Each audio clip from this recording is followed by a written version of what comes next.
Oke, balik lagi sama gue Steven. Dan hari ini gue bakal nge-review satu mobil. Gue kasih tahu ciri-cirinya. Ini mobil tenaganya 170 horsepower. Terus brand Eropa, penggerak roda belakang, dan mobil X-Mode di zamannya. Kalian pasti pada tahu mobilnya apa. Langsung lihat nih mobilnya.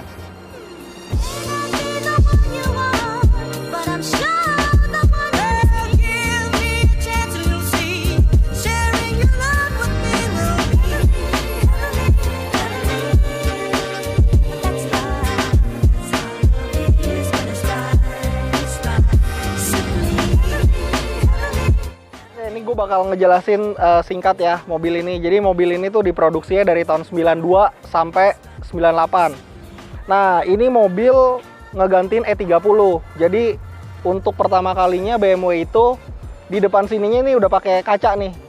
Ini udah pakai kaca. Kalau E30 kan langsung bulat-bulat gitu dua. Masih mengadopsi ciri khas BMW tetap kidney grille. Nah, perbedaannya nih yang facelift sebelum tahun 95 dan yang sesudah tahun 95 cuman ada di sini doang nih. Kalau yang udah facelift, grillnya tuh nongol. Kalau yang belum facelift, dia pesek. Cuma itu aja beda antara facelift dan pre-facelift. Dan gue bakal jelasin secara singkat pilihan mesin di mobil ini. Dari tahun 92 sampai 95 itu ada 320 sama 318 dengan kode mesin M40 dan M50. Setelah itu facelift sampai fase akhirnya di tahun 98 itu jadi 318 dan 323. 323 itu kodenya M52 dan 318 itu kodenya M43. Dan yang gue bakal review ini 323 manual yang kondisinya masih bagus banget. Oke, langsung kita lanjut ke sampingnya. Nah, kita lanjut ke bagian sampingnya. Gue bahas dari velg yang pertama. Ini standar velg 323 nih. Ukurannya 16 inch. Terus lanjut ke sini. Ini ada lampu sennya. Lampu sen di fender. Terus di ini ada list body nih. Cuma warnanya hitam aja ya. Dari fender depan sampai ke pintu belakang. Kita lanjut ke spion. Spionnya itu bentuknya mirip-mirip kurang lebih sama M46 ya. Jadi kurang lebih sama lah bentuknya. Terus di bagian sampingnya di sini dia masih karet listnya. Karet belum ada krom-kromnya.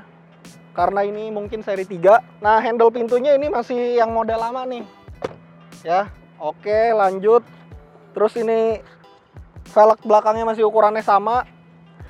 Dan di samping itu kita ngelihat ini mobil bentuknya sporty banget. Nggak terlalu besar dan nggak terlalu kecil. Jadi modelnya juga menurut gue timeless ya. Masih enak dilihat untuk kapanpun. Yuk kita lanjut ke bagian belakangnya. Nah, ini di bagian belakangnya. Lampunya begini ya. Lampunya simple tapi gue ngeliatnya jujur ini modelnya manis. Lampunya simple banget. Ini lampu sen, lampu mundur, ini lampu rem. Modelnya simple dan paduan warnanya itu gue suka. Oke, kita lanjut. Di belakang ini tombol buat buka bagasi. Terus di sini juga masih ada list hitam nih. List hitam. Nah, sekarang kita lihat ke bagian dalam bagasinya. Seberapa gede. Oke, di bagian bagasinya karena yang punyanya demen banget sama ori, ini sampai karet-karetnya masih ada nih. Ini karetnya masih ada. Terus ini toolkitnya, tempat penyimpanan toolkitnya. Nah, di sini ini juga masih lengkap.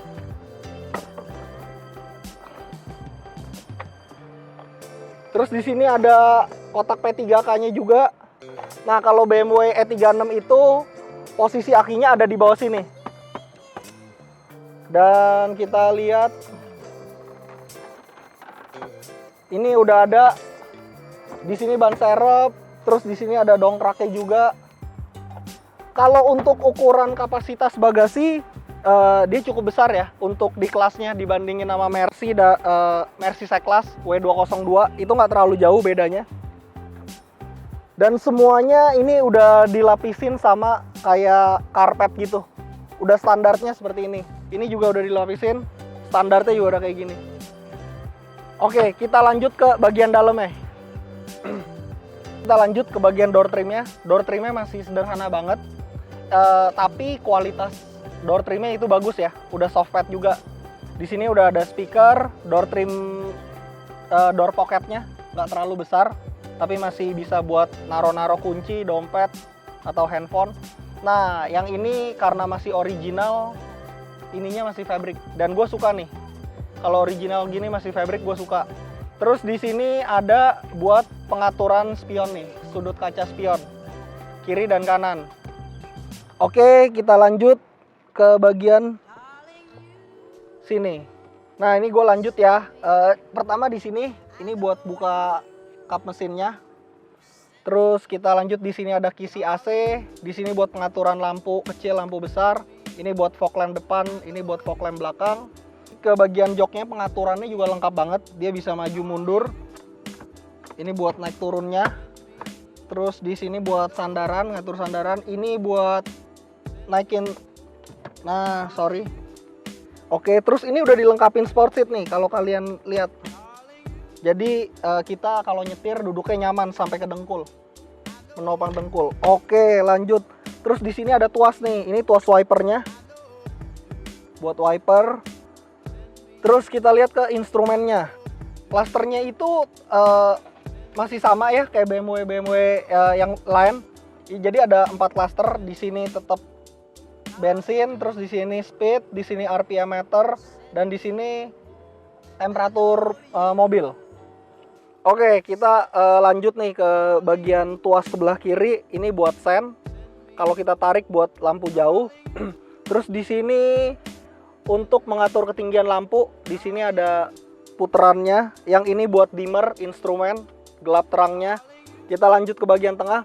Nah, di BMW E36 ini unik nih, karena interiornya condongnya sangat ke pengemudi. Jadi ini mobil driver oriented. Terus kita lanjut nih, head unitnya masih original, standar pabrikan, dapetnya seperti ini. AC-nya udah dual zone, dan di bawah ini karena ini 323, dia udah ada OBC buttonnya. Cuman nama pemiliknya udah diganti jadi yang 18, karena standarnya itu cuman 8. Nah, lanjut ke bawahnya, di sini ada tempat penyimpanan, mungkin buat naro handphone, dompet juga. Di sini ada stability control yang bisa diaktifin sama enggak. Ini ada lighter. Nah, terus di E36 ini power window-nya di tengah nih, beda sama E30. Di tengah sini, power window-nya semua di sini. Ini buat child lock, terus di sini ada untuk hazard. Transmisinya manual 5 percepatan. Ini asbak di sini. Terus ini ada tempat penyimpanan juga, nggak terlalu besar. Oke, kita bahas ke materialnya ya. Materialnya juga sama kayak BMW lain, semuanya soft touch. Oh sorry, ini plastik. Ini soft touch juga. Kesini udah plastik ya. Oke. Lanjut, di atasnya ini ada sun visor. Ada lampunya satu. Ini ada satu. Oh, ini mati, rusak. Terus ini ada lampu kabin, map light. Ini lampu kabin yang di tengah, yang gede di tengah lampu kabin. Terus yang ini bulat, ini map light untuk penumpang dan pengemudi. Nah, di sini kita lihat glove box-nya nih. Glove box-nya ukurannya nggak terlalu besar, tapi ya cukup buat kanebo, terus buat manual book, service record, ini masih bisa simpen. Dan lucunya, di sini ada buletan 2 yang mungkin buat cup holder. Karena mobil ini benar-benar nggak ada cup holdernya di depan. Ini ada 2. Oke, kita lanjut ya ke belakang. Kita rasain duduk di belakang kayak gimana. Nah, gue bakal bahas nih door trim bangku belakangnya ya. Jadi door trim belakangnya juga masih sama, sederhana. Ini tetap materialnya soft pad. Terus ini fabriknya nih, standarnya, bahannya kain. Ini juga soft pad. Terus di sini ada tombol power window, dan di sini nggak ada door pocketnya sama sekali. Jadi udah tampaknya bentuknya kayak gini aja nih. Sederhana banget sih. Oke, lanjut. Kita review tempat duduk belakangnya kayak gimana. Nah, sekarang gue udah ada di bangku belakangnya E36 nih. Gue bakal ngejelasin gimana sih rasanya duduk di sini. Oke, yang pertama ini posisi mengemudi gue ya. Kita lihat nih jarak duduknya paling tinggal 2 jari atau 3 jari ya. Kaki masih bisa masuk ke dalam, cuman jarak ininya ya nggak terlalu panjang, jadi nggak menopang secara sempurna. Tapi overall duduk di sini sih enak sih. Gue ngelihat duduknya tuh di sini enak. Nah, di sini ada cup holder nih. Cup holder. Dia posisinya mesti ditarik aja. Posisinya ditarik. Ini ada cup holder 2. Terus di sini ada tempat penyimpanan panjang nih. Jadi sepanjang cup holder ini bisa nyimpen barang. Dan ini udah dilapisin dengan Blue Draw nih. Nambah kesan mewah banget nih. Standarnya udah dapet Blue Draw. Oke, lanjut. Gue coba duduk di tengah ya. Aduh. Duduk di tengah sangat nggak disarankan buat orang dewasa sih. Karena ini jujur ininya tegak banget senderannya. Terus posisi ininya rata, ditambah ada gardan yang gede. Karena ini mobil penggerak roda belakang. Terus gua tambahin di sini ternyata ada door pocket dan ininya motifnya masih jaring-jaring gitu ya. Sesuai banget sama tahunnya. Oke, di sini ada lampu kabin sama map light juga sih. Jadi kalau kita pencet, map lightnya akan nyala. Lampu kabinnya itu nyala kalau yang di tengah dinyalain. Oke, lanjut kita ke driving experience.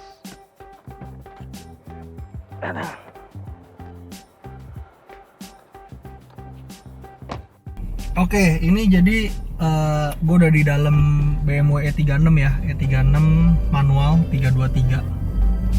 Ini mobil gue demen banget karena kondisinya masih super mulus, kilometer masih 60.000. Jadi gue bakal ngasih driving experience yang sejujur mungkin dari keadaan mobilnya. Oke.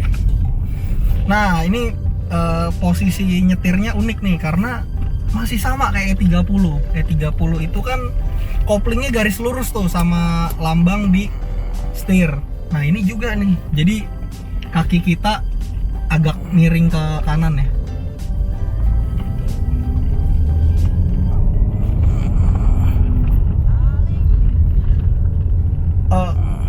Mobil ini jujur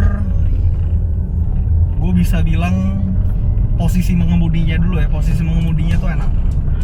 Posisi mengemudinya ini enak banget. Terus setirnya juga enteng. Soundproofing, suara-suara dari luar nggak terlalu kedap ya. Masih suaranya masih masuk. Terus bantingan gue belum ketemu jalan yang agak-agak ini, jadi gue belum bisa kasih review. Ntar gue bakal kasih tahu. Jalan lurus semua nih. Tenaganya enteng banget bro, sumpah ini tenaganya tuh enak sekali ini mobil. Kalau soal tenaga nggak ada komplain. Terus karena seri 3 itu badannya kecil, jadi kita nyetirnya tuh enak, lincah gitu. Nah, kalau yang pengalaman gue ya bantingan E36 gue tuh masih agak keras sih, cukup keras, tapi itu dibayar dengan pengendalian mobil ini tuh yang enak banget gitu. Itu wajar lah, maksudnya kalau mobil kita bicara bantingan empuk pasti pengendaliannya gak seenak yang bantingannya lebih keras gitu. Terus nah ini buat di pasar mobil bekas, ini mobil juga harganya bervariasi banget, tapi gue bakal lebih fokus ke 323 ya. 323 itu pasar secondnya mungkin antara 60 sampai di 135an gitu. Mungkin kalau kondisinya bagus banget bisa lebih di atas itu sih. Buat kalian yang emang lagi nyari E36 ya, nyari E36 yang mesti diperhatiin tuh pertama ya HVA, itu penyakit khas mobil ini tuh. Jadi HVA-nya itu kalau mesinnya udah bunyi tek ya itu berarti HVA-nya udah kena tuh. Gitu. Itu yang penyakit majornya tuh, itu yang sering ditemuin. Sisanya ya kalian ini sih Karena ganti spare part ya karena pemakaian, bukan karena emang penyakitnya gitu. Terus ya ini kan interiornya yang 323 manual itu fabric ya. Nah ini kita dapet tuh kondisinya yang bagus banget nih, jadi sama sekali nggak ada bolongnya, head unitnya masih standar gitu. Nah diusahakan juga kalau kalian emang cari E36 ya diusahakan yang kondisinya juga standar gitu. Jadi kalau misalkan nanti mau diapa-apain jadi lebih enak. Udah sih review gua kalau buat driving experience mobil ini singkat aja gitu. Moga-moga kalian yang nonton bisa jadi ada preferensi nyari E36 kayak gimana gitu. Thank you ya yang udah nonton. See you on next video. Adios.